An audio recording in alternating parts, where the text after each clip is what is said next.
Alright, we're good. Oh yeah, we're on. Alright, so we got a little collaboration video for you guys today. As you know, the Newman and my friend. To be 7-Eleven, probably just Ian, because that's easier to remember. Yeah, Ty, I think you know. Alright, so basically what we're gonna do for you is we're gonna go through our top games from our console, and we'll give you some little reasons why we like that game, and we'll go from there. Right now we're gonna stick to older consoles. We're going from the NES to the Nintendo 64, and we'll probably do a separate video for handhelds, and we'll do a separate video for PlayStation 1 and newer generation consoles. So hopefully we'll have a couple of these. So we'll have a couple parts for you guys. So hopefully, sit back, enjoy, and let's dive into it. Start with which one? We'll start with the NES. Okay. Now, for me, pretty much this game, Super Mario Bros. 3 was, in my opinion, the best game off of this system. I didn't get to play it much on the console because I never owned one, but I would have it on the Game Boy Advance when they did the remake of it. I have no idea how many hours I put into this game, how many times I got pissed off at it. I remember being stuck for like a year on World 8 and just would get so pissed off at it. But I'd still just every day just keep going back for more and more. So it had some of the best platforming that I've seen, had kind of an iffy storyline, but all Mario games do, just princess in another castle. Don't troll for that. Yeah. Yeah, we don't want any of those comments. But yeah, pretty much the storyline was not where it was for. It was the gameplay. The items were amazing. I remember when I found out with like the Tanuki suit and all that, like the frog. Spoiler. Yeah. It's not really a spoiler. Oh yeah. But those were some, like, literally the best items I have seen in games until that point. I have a guide somewhere for that game too. Really? I have the guide for that game. Yeah, somewhere. We might find that later. Yeah, we might find that. But yeah, I'll just end up on Ian. The game I really liked. I really liked playing that game. It was really hard, and I think I beat it one time, and I was pretty happy. When I was over my grandma's at 8, it was a game that kind of got me a little pissed off, but it was a good game. I really enjoyed it. But that's Ian's choice. Mine, I'm gonna have to go with Dr. Mario. Now, I love playing Tetris, and when this came out, when I was a little kid, and my grandma had this, and I popped it in, and there's not much to say about it. You gotta line up the pills, and it was a really fun game. To me, it's more nostalgic because I used to play with my grandma, my dad, and my mom, and it was a really fun game, and it was really fun. That's all I can say on it. The two-player was great, and that's why I chose it. I was playing that game since like I was 3 or 4 years old.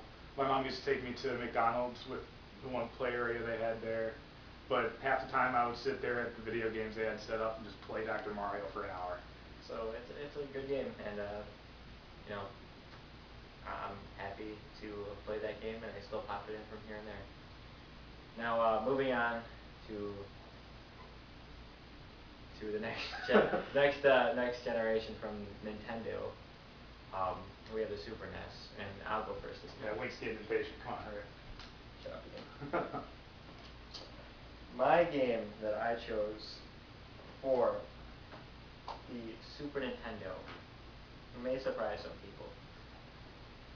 I chose Yoshi's Island. Now, looking back, it looks kind of like a childish game, but the platforming was supreme. I really can't tell you Yoshi transforming into a helicopter and flying across, or a tank, or a Dig Dug or something. This game was so fun. I remember all the worlds.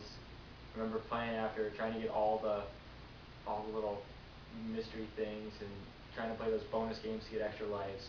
And really, this isn't one that goes under the radar for many people because they look at it and they're like, oh, this game must blow, but it's really fun and it's a great experience. So if you haven't ever played this game, go ahead, do yourself a favor, go pick it up. But Yoshi's Island, Super Nintendo, A+. Yeah, I remember when I first saw that game, I thought it would not be good because it looked a bit too cartoony for me, and I eventually played it, and it was definitely one of the best that I played on that. But for me, probably my favorite all time, Contra 3. This, I swear to God, is the most frustrating game I've ever played. That's Donkey Kong Country. Well, other than Donkey Kong Country, which we're trying to beat right now, and we just rage quit it a couple times. But with Contra 3, I never managed to beat it in one sitting. I spent hours trying to, but I was never able to do it. I have only ever seen one person succeed in beating it with one life, and that was like, when I saw that being played, my jaw just dropped because this was the literally hardest game I ever played. Multiplayer would always piss me off because you always end up shooting your buddy. But some of the bosses in these games, for all the Contra games, up 1, 2, and 3, after that kind of go downhill. But for the first 3 Contra games, it was like some of the most interesting bosses I had seen outside of Legend of Zelda, which he's playing right now. Yeah, stuck in the water temple. But so like for Contra, you had to like think of all the different ways to do it. It wasn't just a shoot this guy until he dies. You have to figure out the way to shoot him. And it was one of the first games I played where you had to do that. I forgot Epona's song. Yeah, so I haven't played in a while. that's a good game. It's pretty tough, good bosses and everything, and it's really fun. I think so. I concur with everything you said, Ian, even though that's not it. But You all were right, slightly paying attention. now moving on to the further generation of Nintendo. I owned a PS1, and you know I played a lot of PS1. My friend I would come over here and play a lot because I didn't have anything at that time. my friend had the Nintendo 64, and you know we both played a lot of hours on those systems. So my personal favorite from this system, I did a review on it, and you can go check that out if you want. But Yeah, this one might be kind of shocking to some of you, but GoldenEye 60 for 64.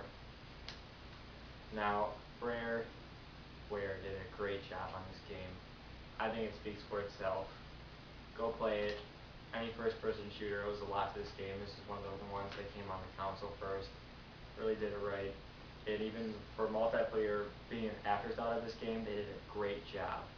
And you know, it's one of these games that you can go. I go over to my friend's house and we play bond nights with his whole family, and it's just something special because even this game came out, I don't know, over 12 years ago, and you can still go play it today with your friends and family and have a great time. So that says enough. I don't think I have to say anymore. If you haven't played it, you know, you gotta go play it. So. and for that game, pretty much the multiplayer, if you ever do a proximity mine game, you will hate your friends by the end of it. Trust me. Oh yeah. We Yeah, would right. get so pissed off at each other. Yeah, me and Newman played you it. You and Newman, oh my God, I Yeah. swear. I was not able to find you, That's and funny. you kept blowing me up every goddamn time I turned the corner. Proximity mines on temple. Yes, those were bullshit. But for me on the N64, other than GoldenEye, have to be Mario Party. This is pretty much the game that started it all. You break your controllers playing it. We have to like throw a few games because we don't want to blow the controllers. But for this game, it had all the mini games that would both be your favorite and piss you off at the same time. You would have the computers with, you swear to God they were cheating. But Donkey Kong is a dick in this game. Never play against him. of course, we were doing that after we just got done with Donkey Kong Country, so we were kind of pissed off at him. But Bullcrap. but just the changes of fortune you had in that game, chance time. We get so pissed off at chance time. Oh my god. Especially the star switching. You know, First to fourth place is not fun. Yeah, that happened to me more than not. Yeah. So Then I concur. And Bowser shows up, and you just get pissed off. But it's one of the most fun times you'll ever have getting pissed off. And it is all the other Mario Party games that came after it. The first couple were okay. Personally, I didn't consider the ones, especially Mario Party 8, to be that good. But I can always go back to the original and love it. Yeah, it's a great game, and it's a great game. Just play with your friends and have a Mario Party with yourself. All right. Yeah, not much of a party. Yeah. We're gonna go to the console that competed with the Super Nintendo now, and We had the same game in mind for the Genesis. Genesis. And you know what? I actually owned one growing up. I had a Ps1 and a Genesis. I had the mini model though. I got this one recently, and you know, Genesis was the system that I went to when I was bored with the PS1, and I only went to it for one game really. I know there's a lot out there, but the one that is the reason why anyone got it was, of course, and I think Ian will agree with me on this one. Definitely. Sonic 2. I mean, you can't really say much about it. Sega really took a dump on every other game they put out, really. I mean, Pretty much. any Sonic game nowadays really just stunk. I know Sonic Colors was alright, but pretty much everything else, just Sonic, no. yeah, Sonic 4 flopped, and it's kind of sad when you look at these games that they had, and you're like, wow, they actually produced these games. Why can't they produce them now? But you know what? For what it's worth picking up a Sega Genesis and one of these games for under $20 just to go back and play it. And it's 2-player too, so you know what? Go ahead and do it. Do yourself a favor. Yeah, this was when Sega was in its prime, and it's never really been the same since. But they pretty much deserved a break after Sonic 2, I think. Yeah. Doesn't mean that the other Sonics were good, but Sonic 2 was awesome. Yeah, and Sega right now, go look at them up. But you know what? They're Sonic 2. Sonic 2. Yeah, enough said on that one. As an honorable mention to one of our previous systems that we mentioned, a couple of games that didn't top it out for us, but we feel like we're obligated to tell you about them. For the Super Nintendo, Super Mario All-Stars, and I didn't put this in because it's more of a collaboration of Mario 1 and 2 and 3, the Lost Levels, which was actually Mario 2, and Super Mario World was a great game, but it was a great. I always pop this in, and I just didn't put it in, but it's well worth mentioning. Yeah, for me, Contra barely topped out over that. And then Donkey Kong Country, we probably will never put in our top 10, even because we just get so pissed off at it. Yeah. Once we actually beat it, though, it might be a different story. Once we actually figure it out. If we figure it out. As for the Nintendo 64, honorable mentions include Legend of Zelda: Ocarina of Time, and I can't tell you everything that's been said about this game. Just go look up a review or something. I don't think I can do it as well as some other people have. For me though, another honorable mention is Conker's Bad Fur Day. Good game. It's rated M. Yeah, it's a great game though, and yeah, Mario parties, all that. Mario Golf, I love on that system. We just got finished Oh. playing around. Mario 64, Super Mario 64, and Mario Yes. Kart 64. Also, two of the greatest games. Seen, so. Yeah. All right, I mean, Ian. sometimes it's just hard to beat the old systems. It's fun. Yeah. All right, Ian. I think we did a good job on this video. Especially for not having a script or anything. Yeah, this is all pulling this out of our ass in 10 minutes. This is impromptu, so bear with us on here. Yeah, so we'll make another video, and hope you guys enjoyed. Signing off, the Newman. And to be 7-Eleven, and we'll see you next time. Have a good day.